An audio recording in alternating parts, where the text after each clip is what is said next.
I would say the first of three ways that technology has changed the way I do my job would be social media. Twitter has totally taken over the world, and therefore, as part of my job as a press officer at a football club, I have to monitor what players and clubs are saying all the time. Obviously that has an impact on the media relations of the club and the public perception of the club. Part two was as printer of the programme. It's digital printing, which has extended my deadlines and given me a bit more time to run through the pages to do my job. The third part, I would say, is the development of new websites at the Football League, which has made it even more instantaneous because we're obviously in a race with the BBC and ITV and Sky to get news out first. The primary use of technology for my job is the internet. I find it hard to fathom what press officers of the past would do without the internet. Every page in the programme will have been researched using the internet in some way. All the information I source I get from various websites.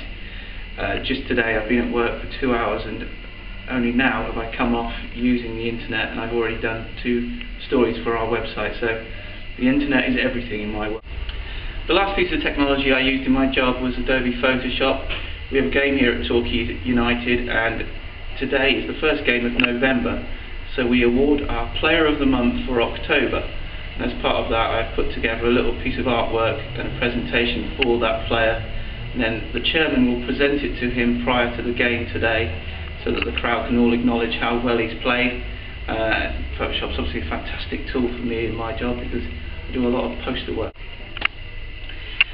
I wouldn't so much invent a new piece of technology as tweak some of the current technology that is around, and most particularly in my job it would be Twitter. I think too much emphasis is placed upon it, and the hysteria that surrounds some people's comments it gets a bit silly. We're almost in a world of thought control, and I know that sounds controversial, but everything people say on Twitter is then monitored, commented on, criticised. And I do think, well, it's a flippant tool, so let's treat it in a flippant way and not take it all so seriously. Yeah. My top tip would be to embrace every piece of technology, because nobody knows what will take off and what will fall by the wayside. I think when Facebook first came out, no one could have predicted this would become one of the most important technological advancements ever.